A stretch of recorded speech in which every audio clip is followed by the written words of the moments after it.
सुधांशु जी आइए।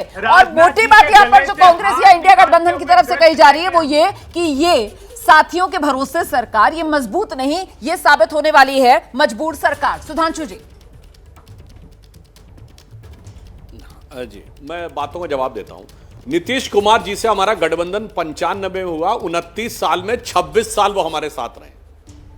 29 साल में 26 साल। नायडू जी वाजपेयी गवर्नमेंट में हमारे साथ रहे, मोदी 1 में रहे, सिर्फ मोदी 2 में नहीं रहे। तो जो बात कही कि अगर ये एनडीए की चौथी गवर्नमेंट है तो नीतीश कुमार जी 2.5 गवर्नमेंट में रहे, 3 में, और नायडू जी 2 में रहे। मगर जनाब फिर भी आपको लगता है कि आपस में बड़ा खींचातान है। मगर अभय जी ये बताइए, आपकी तो अभी इंडी गठबंधन के अंदर रहते हुए क्या बोला अधीर रंजन चौधरी जी ने, there is no democracy in Bengal, Mamata has finish the democracy. यहां तक की खबरें आई मीडिया में कि खड़गे जी की फोटो के ऊपर कालिक पोत के लिख दिया गया कि टीएमसी के दलाल, और यह आरोप लगा कि वो अधीर रंजन जी के समर्थकों ने लिखा। और सुनिए, केरल में एनी राजा लड़ी किसके खिलाफ? राहुल गांधी के खिलाफ। और पिनारी विजयन ने कहा कि भाई यहां कम्युनिस्ट पार्टी से क्यों लड़ने आ रहे हो, जहां बीजेपी वहां लड़ो। ये तो इस चुनाव का बोल रहा हूं, आए बाएं का नहीं। और कल ही गोपाल राय ने बयान दे दिया कि आम आदमी पार्टी से गठबंधन दिल्ली में सिर्फ लोकसभा तक था, अब विधानसभा हम नहीं लड़ेंगे। और जनाब थोड़ा सा पीछे चले जाए, 6 महीना पहले तो मध्य प्रदेश विधानसभा चुनाव में अखिलेश यादव जी के लिए अखिलेश वखिलेश बोला जा रहा था। अखिलेश जी ने कांग्रेस को चालू पार्टी बोला था और कांग्रेस ने अखिलेश जी को चिरकुट पार्टी बोला था। ये तो इंडी गठबंधन के अंदर रहते हुए मैंने उदाहरण बता दिए। तो समझ लीजिए अभी गठबंधन का क्या होगा। सरकार ये कहा जा रहा है कि साहब मजबूत नहीं, इस बार मजबूर सरकार, क्योंकि सहयोगियों के भरोसे इस बार की सरकार।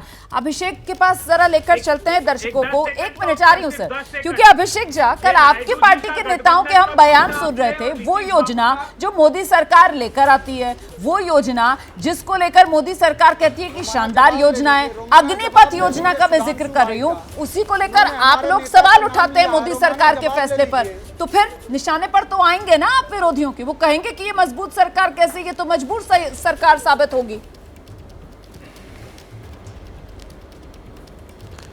रुबाना जी, सबसे पहले तो मेरी कड़ी आपत्ति आपके डिबेट के इस पैटर्न पर है। अगर आपको इतना कम मौका देना है, इतना अंतिम में मौका देना है, तो इससे बेहतर है आप हमारी पार्टी से प्रतिनिधि को मत बुलाइए, आपका समय और बचेगा ताकि आप और दलों को दे सकें।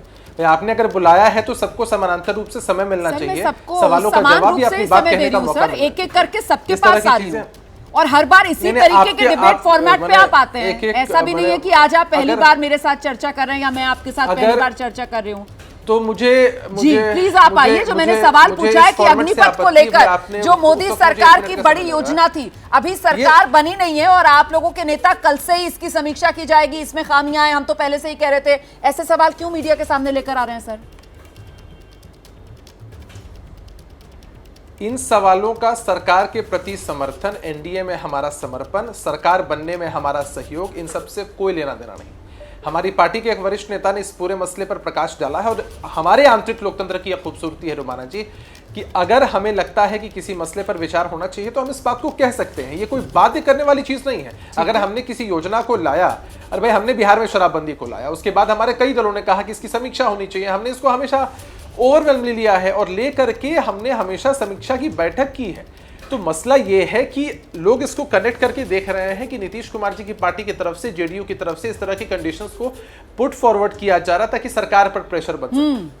हमने कभी प्रेशर पॉलिटिक्स नहीं की, हमने कभी ब्लेम गेम नहीं किया, हमने कभी ब्लैकमेल वाली पॉलिटिक्स नहीं की है। आज भी नीतीश कुमार जी का भाषण और संबोधन आपने सुना है। जब नीतीश कुमार जी ने अपने भाषण और संबोधन में सब कुछ क्लियर कर दिया है तो उसके बाद क्या बचता है? कुछ नहीं बचता सर। तस्वीरें भी हमने देखी, जो सम्मान दिखाया नीतीश कुमार ने, बाकायदा वो प्रधानमंत्री नरेंद्र मोदी का आशीर्वाद लेने वाली मुद्रा में भी नजर आए और हमने देखा किस गर्मजोशी के साथ प्रधानमंत्री नरेंद्र मोदी ने उनसे हाथ मिलाया। वो सारी तस्वीरें आज दिन भर देश ने देखी है। मनोज काका जी का जरा जल्दी से रुक करते हैं। तो अभिषेक तो बढ़िया बात कह रहे हैं, जिस बात की वकालत आप लोग करते हैं कि साहब लोकतंत्र मजबूत होना चाहिए, तो वो कह रहे हैं ये देखिए एनडीए का आंतरिक लोकतंत्र है, हम उठा रहे हैं आवाज, इसमें क्या? फिर विपक्ष को यहां पर मजबूरी क्यों लगती है? मनोज काका। नहीं नहीं, विपक्ष को कोई मजबूरी नहीं लगती है और आंतरिक लोकतंत्र जरूर मजबूत हुआ है। आंतरिक लोकतंत्र इसलिए मजबूत हुआ है कि जो नरेंद्र मोदी जी नीतीश कुमार का डीएनए चेक करते थे, ये भूल गए होंगे सुधांशु, जिसका डीएनए चेक करते थे आज उसके सामने नतमस्तक हैं। और जो चंद्रबाबू नायडू को, जिनको तमाम तरह के यातनाएं झेलना पड़ी, जिनको नरेंद्र मोदी जी ने जेल तक भेजवाया, आज वो उनके साथ हैं। तो ये सुधांशु बताएं कि अब उन्होंने तो ऐलान किया अपने मैनिफेस्टो में, और उन्होंने तो पहले भी वहां पर 4% आरक्षण दिया है एक धर्म को, एक संप्रदाय को, तो आप उसके पक्ष में की हैं कि नहीं? और नीतीश जी के जातिगत जनगणना के सवाल पर हैं कि नहीं? समय आज इतना ही है और ये चर्चाएं तो अब आगे यूं ही जारी रहेंगी, लेकिन फिलहाल आज के दिन की सबसे बड़ी खबर यही है कि अभी तो इंडिया का जो मुद्दा है वो खत्म होता हुआ नजर आ रहा है, क्योंकि नरेंद्र मोदी के लिए चंद्रबाबू नायडू से लेकर नीतीश कुमार तक ने दिखा दिया है पूरा दम।